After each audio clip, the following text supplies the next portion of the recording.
एक कत्ल दर्जनों लोगों के सामने होता है। कातिल को गोली चलाते लोग अपनी आंखों से देखते हैं। कातिल पुलिस की गिरफ्त में भी आ जाता है, मगर कत्ल की गुत्थी फिर भी नहीं सुलझती। जी हाँ, ओडिशा के स्वास्थ्य मंत्री के कत्ल की कहानी कुछ ऐसी ही है।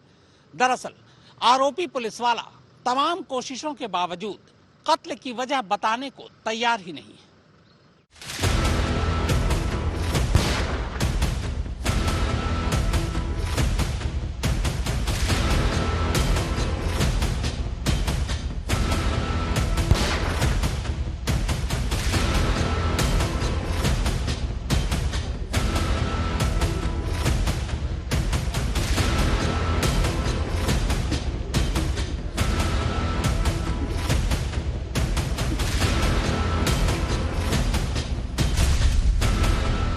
ओडिशा के मंत्री की मर्डर मिस्ट्री में चौंकाने वाला खुलासा।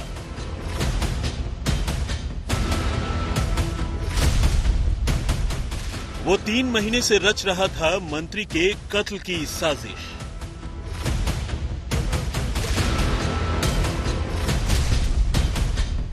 मंत्री के घर से लेकर दफ्तर की कई बार कर चुका था रेकी।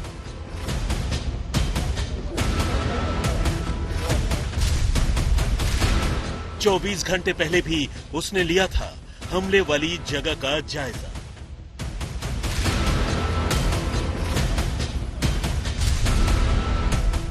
मगर हैंड नोट में लिखी कत्ल की वजह अब भी साफ नहीं।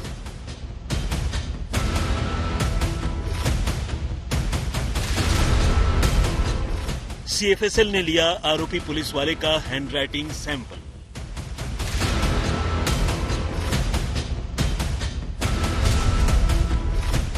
क्राइम ब्रांच ने मौका वारदात पर किया सीन रिक्रिएट।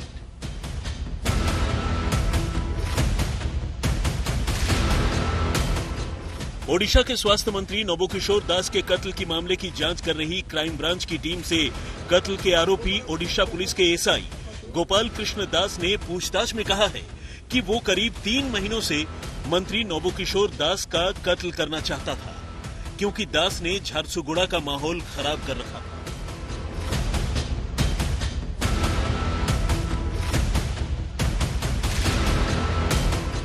उसकी दबंगई से खुद इलाके के पुलिस वाले भी घबराते थे।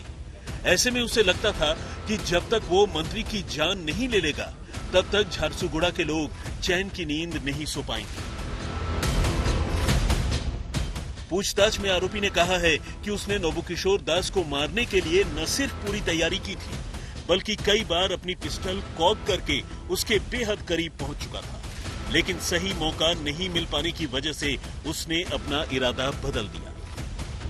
क्राइम ब्रांच के सूत्रों ने साफ किया है कि कत्ल की तैयारी के तौर पर उसने झारसुगुड़ा में मौजूद अपने भाई के होटल को भी एक दिन पहले ही बंद करवा दिया था। पुलिस ने आरोपी गोपाल कृष्ण दास के भाई सत्या को भी हिरासत में लेकर पूछताछ की है। उधर आरोपी की निशानदेही पर सेप्टिक टैंक से बरामद कागज के टुकड़ों का राज अब भी साफ नहीं हो सका है।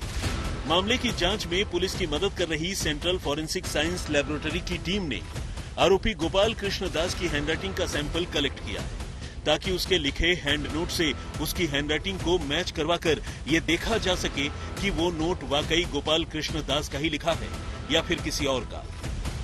हालांकि सेप्टिक टैंक में पानी में टुकड़ों में गल चुके हैंड नोट में लिखी बातें अभी तक फॉरेंसिक एक्सपर्ट्स पूरी तरह पढ़ नहीं पाए। ओडिशा पुलिस के एसआई गोपाल कृष्ण दास ने 29 जनवरी को मंत्री नोबुकिशोर दास की पॉइंट ब्लैंक रेंज से गोली मारकर जान ले ली थी और गिरफ्तारी के बाद उसने झारसुगुड़ा एयरपोर्ट पुलिस स्टेशन के टॉयलेट में अपने हाथों से लिखा एक हैंड नोट फ्लश भी कर दिया था। बाद में पूछताछ के दौरान उसने बताया कि इस हैंड नोट में उसने कत्ल की वजह लिखी थी, क्योंकि उसे डर था कि मंत्री की हत्या करने के बाद उसे भी मार डाला जाएगा। दरअसल उस रोज गोपाल कृष्ण दास को गिरफ्तार करने के बाद पुलिस ने उसकी सुरक्षा के मद्देनजर उसे शहर की भीड़भाड़ से दूर झारसुगुड़ा एयरपोर्ट के पुलिस स्टेशन में शिफ्ट कर दिया था और यहीं उससे करीब 3.5 घंटे तक पूछताछ भी हुई। लेकिन इसके बाद जब उसे आगे की पूछताछ के लिए एक दूसरे ठिकाने पर ले जाया गया, तो दास ने जो खुलासा किया उसे सुनकर पुलिस भी हक्की बक्की रह गई। सूत्रों की माने तो दास ने पूछताछ करने वाले अफसरों से कहा मुझे डर था कि मंत्री को गोली मारने के बाद उसके समर्थक या पुलिस मौके पर ही मेरी जान ले लेगी, मुझ पर हमला होगा। इसलिए मैं पूरी तैयारी से नवकिशोर दास का कत्ल करना चाहता था और कुछ इसी इरादे से मैंने मन में चल रही सारी बातों को और मंत्री को मारने की वजह को एक नोट में लिख रखा था, ताकि अगर मैं मंत्री को गोली मारने के तुरंत बाद मारा जाऊं तो मेरी जेब से वो नोट बरामद हो और सारा सच दुनिया के सामने आ जाए।